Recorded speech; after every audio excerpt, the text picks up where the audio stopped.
Selamat bertemu kembali di channel Analisa Timnas.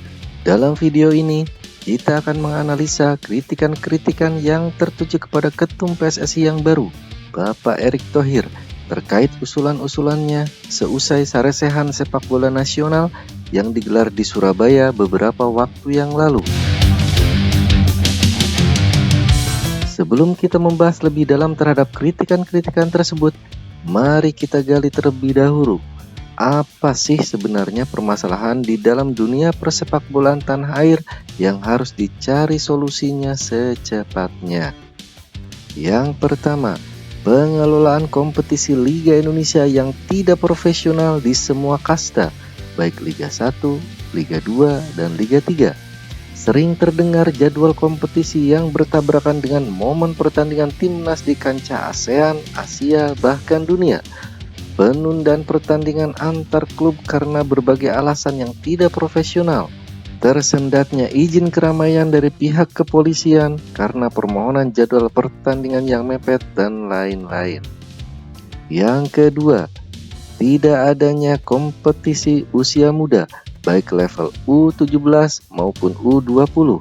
Hal ini menyebabkan kurangnya menit bermain yang kompetitif bagi bakat-bakat pesepak bola muda. Yang ketiga, sarana dan prasarana klub yang kurang memadai, seperti kualitas rumput stadion kandang, drainase, ataupun penerangan lampu. Begitupun fasilitas kenyamanan dan keamanan bagi supporter yang datang ke stadion. Malah beberapa tim Liga 1 tidak mempunyai stadion kandang sendiri.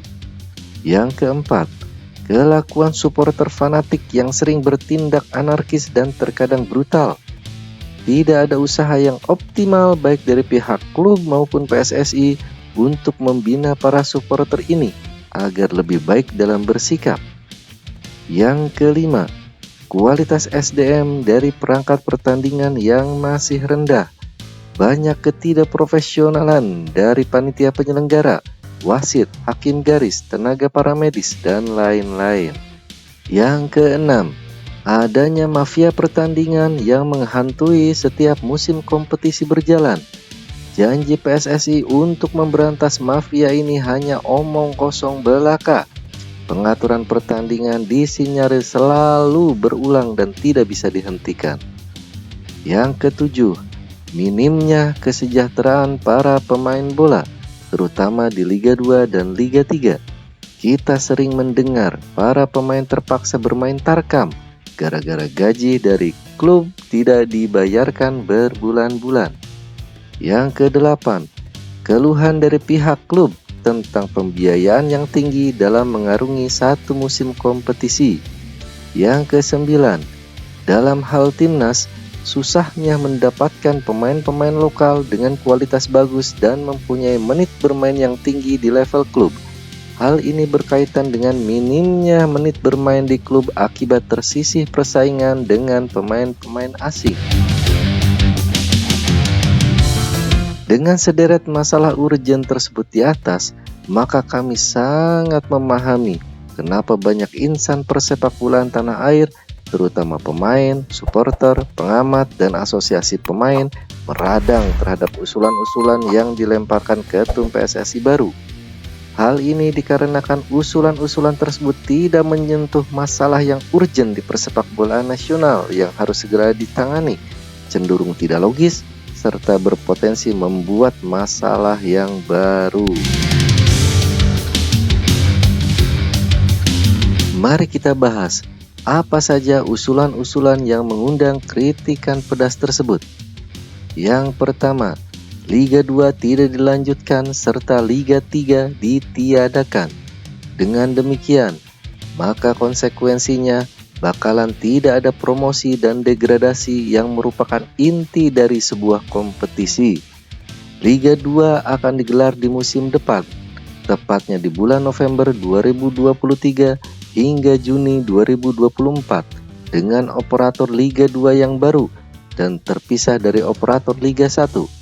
Yang jadi pertanyaan, bagaimana nasib pemain-pemain Liga 2 saat ini? Apakah pihak klub rela memberikan gaji buta terhadap pemain-pemain tersebut?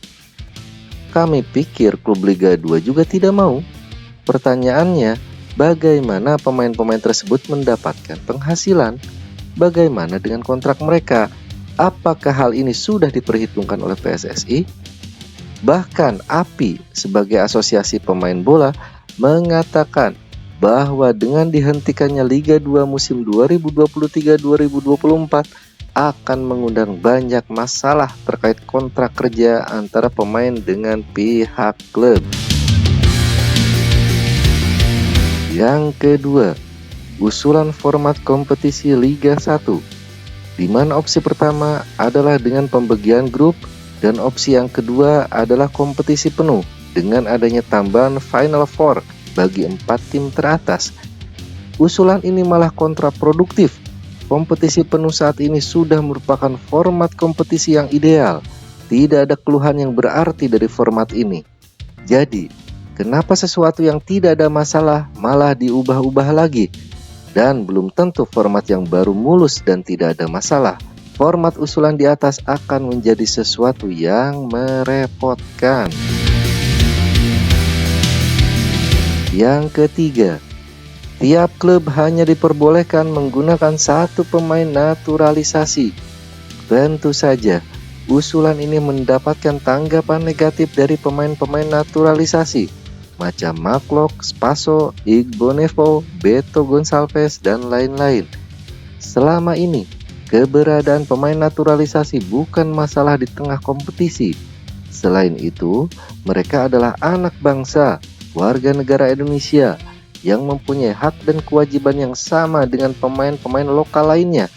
Dan seharusnya mereka tidak diperlakukan berbeda alias diskriminasi. Yang keempat, kuota pemain asing menjadi 5 dengan aturan 4+1. Erick Thohir berpandangan bahwa dengan pembatasan jumlah pemain naturalisasi dan penambahan pemain asing ini ditujukan agar pemain lokal mendapatkan menit bermain lebih di klub. Serius, apa nggak kebalik logikanya ya? Menurut kami sebagai orang awam, semakin banyak pemain asing, harusnya semakin sedikit kesempatan bagi pemain lokal untuk mendapatkan menit bermain. Menanggapi kritikan-kritikan di atas, Erick Thohir mengatakan bahwa beliau baru 2 pekan merapikan PSSI dan tidak cukup waktu untuk menyelesaikannya. Ya, siapapun tidak akan bisa membereskan carut-marut PSSI hanya dalam waktu 2 minggu. Tapi kami mohon kepada ketum PSSI yang baru, mulailah langkah Anda dari permasalahan yang urgent, yang harus ditangani secepatnya, seperti masalah-masalah yang kita uraikan di awal. Jangan membuat blunder dengan usulan-usulan yang malah akan menambah kekacauan di tubuh PSSI itu sendiri. Mari kita melangkah ke fase industrialisasi sepak bola nasional dengan langkah-langkah terukur dan profesional, tanpa mengorbankan atau meninggalkan entitas anak bangsa yang masih hijau dalam pemikiran industri sepak bola modern. Semoga bermanfaat.